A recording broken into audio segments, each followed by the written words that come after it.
Pemirsa, tokoh pilihan kami adalah Ustadz Yusuf Mansur yang kini tidak hanya dikenal dengan dakwah-dakwahnya saja. Di tengah pandemi ini, bisnis Ustadz Yusuf Mansur terbilang moncer. Belakangan yang paling gencar diberitakan adalah ia membeli saham bank milik Taipan Haritanu. Pendakwah Yusuf Mansur tidak hanya dikenal dengan ceramah-ceramah agamanya saja. Belakangan Ustadz Yusuf Mansur semakin gencar berbisnis. Di media sosialnya, Yusuf Mansur pun menyatakan bahwa dari berbagai bisnis yang ia tekuni, ia membayar pajak 100 hingga 200 juta per hari. Oh, kita halo-haloan kita. Halo. Waroeng, Steak and Shake, dan Bebek Selamat, ya, Bebek Haji Selamat yang Waroeng Group ya. Kemudian ada X-Gym, ada W-Gym, ada Obong, The Obong. Nah, dari divisi kuliner, saya di sini sih ibarat rumput, saya lebih lagi di bawahnya rumput. Posisi saya, status saya ada rumput, nah saya di bawahnya rumput. Di warung steak ini saya banget paling bawahnya deh gitu. Tapi alhamdulillah.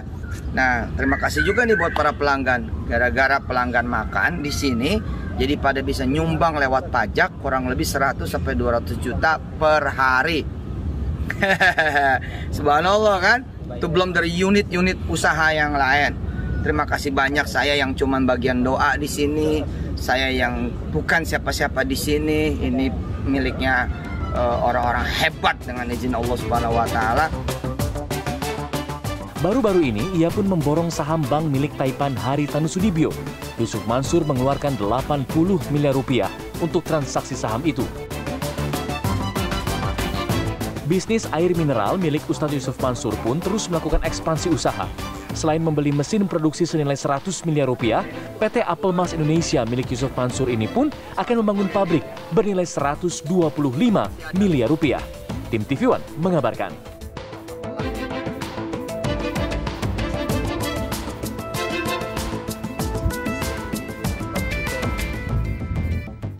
Pemirsa, di tengah pandemi corona yang membuat banyak bisnis mandek, bahkan bangkrut, Ustadz Yusuf Mansur justru mengalami hal yang sebaliknya. Dia memborong saham bank MNC milik konglomerat Haritanu Sudibyo sebesar 80 miliar rupiah. Bahkan Ustadz Yusuf Mansur harus membayar pajak 100 hingga 200 juta per hari untuk bisnis kulinernya. Sudah ada bersama saya tokoh yang sering dibicarakan. Assalamualaikum Ustadz Yusuf Mansur. Waalaikumsalam warahmatullahi wabarakatuh. Iya, Ustadz Yusuf Mansur sekarang udah dikenal sebagai pendakwah, penulis, dan juga sudah ada masuk tuh pengusaha kuliner ataupun bisnis dalam yang sudah sering banget dengan gayanya Betawinya. Iya. Nah, Ustadz, bagaimana sih awalnya kenapa tiba-tiba bisa beli saham yang nilainya cukup fantastis juga 80 miliar rupiah? Ya, bismillahirrahmanirrahim. Ini sih sebenarnya dalam rangka memberikan terus optimisme dan semangat ke internal dan ke seluruh negeri bahwa selalu ada opportunity di setiap kemudian yang tampaknya gelap, suram, mendung, sulit, susah gitu loh. Salah satu opportunity yang saya lihat adalah bahwa tren ke depan semua akan masuk ke digital banking.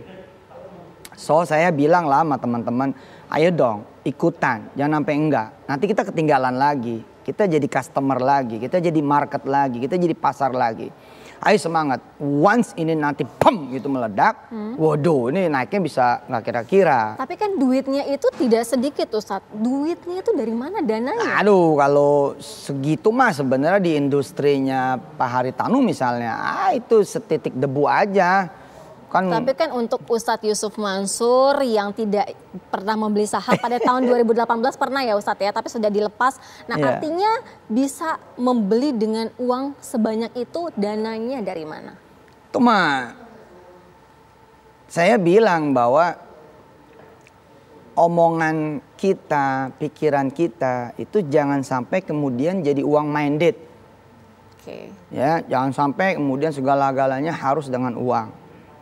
Saya kan bisa jadi motor, saya bisa jadi imam, saya bisa menjadi leader. Yang wangi memang saya. Jadi di endorse gitu, ada yang naruh duit. Oh iya, artinya kan sama lah seperti Breeze. Seperti saham dulu BRIS sebelum menjadi BSI, Bank Rakyat Indonesia Syariah. Kan ketika saya dipanggil sama Kiai Ma'ruf, Kiai Didin dan teman-teman direksi BRIS, saya bilang berapa yang harus saya dan umat makan gitu. Dia bilang kalau bisa 1,5 triliun, 1,5 triliun. Saya bilang enteng. Kenapa? Karena kita banyak. Dan betul itu. Malam Senin pra IPO ambak batas kiri jebret gitu. Kita beli waktu itu 50 miliar. Artinya kan saya pribadi masih alhamdulillah dengan izin Allah nunjukin kepada orang bahwa nama itu more than money. Nama lebih daripada uang. Ketika kemudian saya umumkan, nanti kita bakal masuk ke industri ayam. Maka jutaan orang yang pemakan ayam goreng, ayam bakar gitu kan ya. Lalu kemudian berdiri di belakang saya, lalu kemudian kita masuk ke industri ayam. Gitu aja. Oke, sebagai leader. Ustadz, kita juga nanti akan memberi bincang mengenai kuliner ya, ataupun bisnis yang asik pajaknya luar biasa. 100 hingga 200 juta rupiah per harinya. Betul itu. Nah, kita juga akan berbincang nih Ustadz, bagaimana sebenarnya tips ketika harus memulai usaha ataupun mengembangkan usaha. Ketika ada himpitan ekonomi seperti saat ini ketika pandemi. Usai jeda, kabar petang pilihan segera kembali.